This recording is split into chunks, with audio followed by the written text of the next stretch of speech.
And traffic on CW 39 Houston.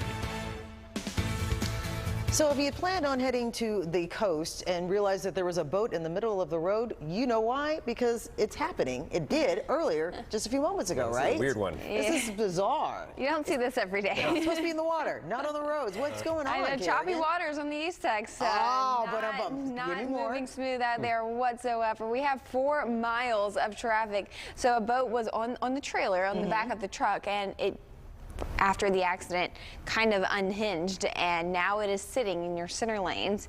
And the backside of this not looking pretty for commuters this morning. Look at this line of traffic. Ooh. 4 miles long, stretching all the way back to the Beltway this morning. Your drive in from Townsend to downtown is now up to over an hour because of this. This is our camera view from I-69 East Tex at Hopper. They just zoomed out that camera view, but we did have it a little bit closer earlier on this morning, and you can see the incident at hand, that boat in the center lanes, and really just not a great commute. Hopefully everyone is okay because of that, because a lot of people are in fact making those puns in reference to a boat being in the road and not the water. Nonetheless, look at this line of red on the back end of this. Mount Houston, Kingwood, out toward the Beltway.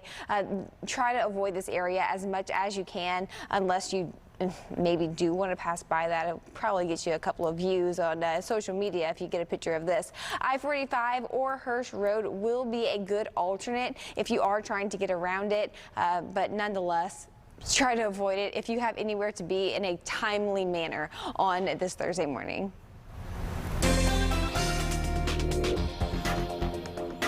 Sometimes we talk about there should be a traffic bingo card of things that have been in the road. There's been animals. Now we have a boat. We can add that to the card as well.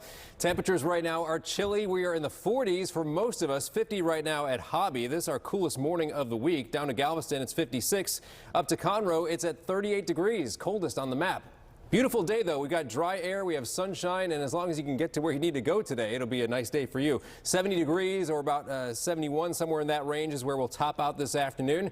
Things are changing tomorrow. We've got a south breeze, so the moisture starts moving back in gradually. You'll notice it more so this weekend, but we also have rain this weekend.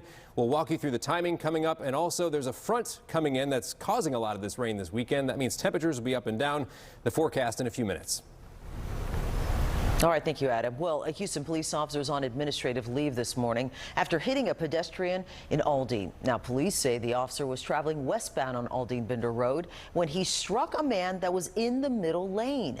The officer tried CPR on him, but sadly was unsuccessful. That pedestrian was pronounced dead at the scene. Reports say the officer was responding to a call that did not require sirens and lights to be on. The officer has been with HPD for 2 years. An update now on a case that we've been following very closely. The man accused in the murder of Migos rapper Takeoff is out on a $1 million bond, according to court records.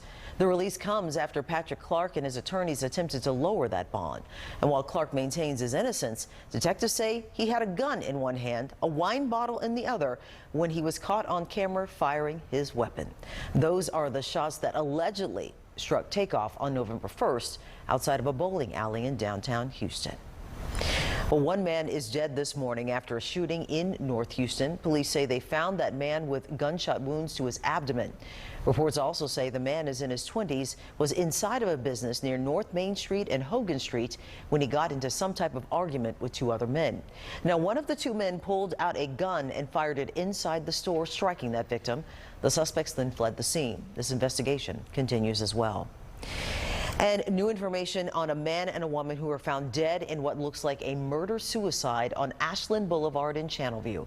Deputies are now saying that they were called to the apartment, and when they got there, they found the 2 adults dead of gunshot wounds. Sheriff Ed Gonzalez gave an update later saying preliminary information shows the man shot the woman and then turned that weapon on himself. We don't know of any specific calls for service.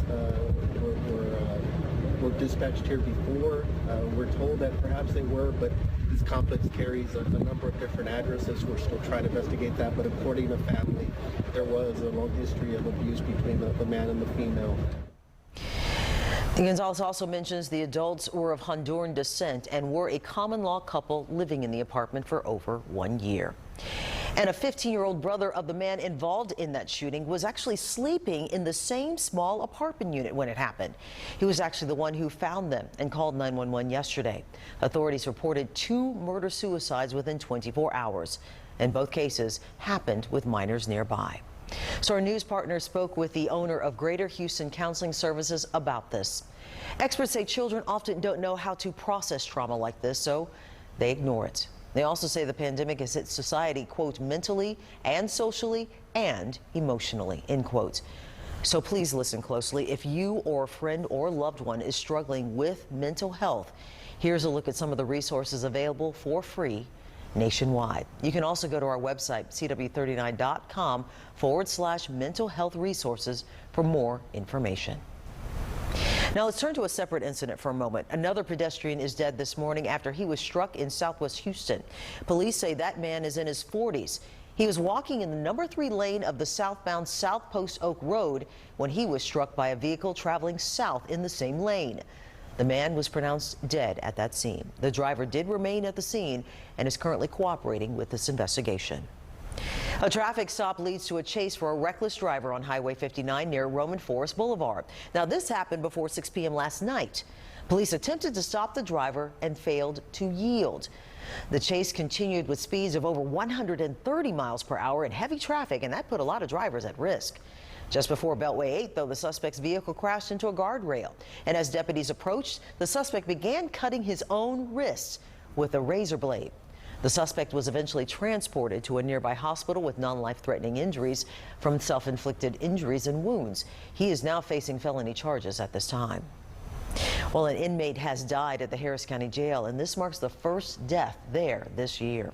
The sheriff's office says that Jacoby Pillow was arrested for trespassing on New Year's Day.